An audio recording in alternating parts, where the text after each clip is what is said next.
Hello everyone, welcome back to the channel. Hope you had a very Merry Christmas, a Happy Holidays, and a Happy New Year. I certainly did, as you can tell by what's right here on the screen.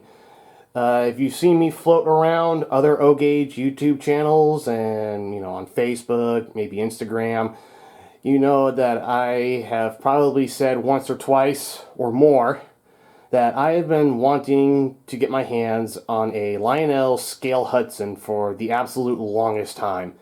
And I finally did that this past Christmas.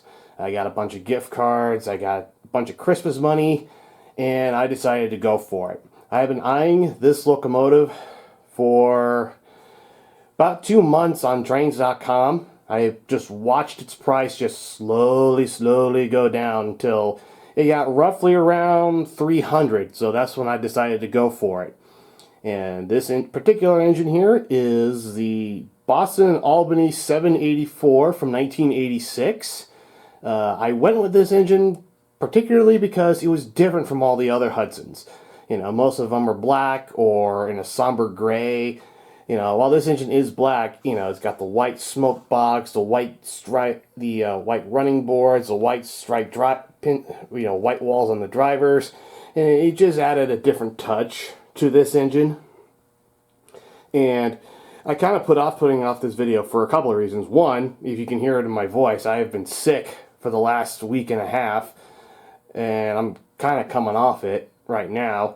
And I also wanted to make sure this engine ran a lot better than when I got it.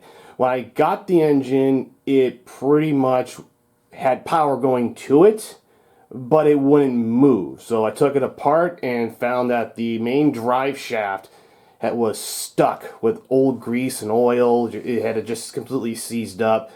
So I bought some WD-40 degreaser, just completely stripped it down to the frame and dissolved all the old grease, dug it all out, put some new oil, put new grease on there, cleaned the drivers, clean the motor brushes, clean the armature, put all sorts of oil in that, and it runs pretty darn good now.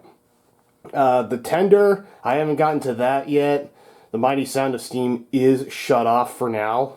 The whistle works, but the chuff on the sound, on the mighty sound of steam is way off. Like for every 2 rotations it does 1 chuff, so I might have to get that looked at some point. But overall, I'm very happy with this locomotive. I'm ecstatic to have a Hudson in my fleet. Well, actually 2 Hudsons, as this engine will be joined by the C&O Hudson Jr. that I bought at Trainfest back in November. So we'll have double the Hudsons running on this layout while we mostly focus on the 784. So anyways, I'll stop the talking, we'll get the trains running, and I hope you guys have a great day.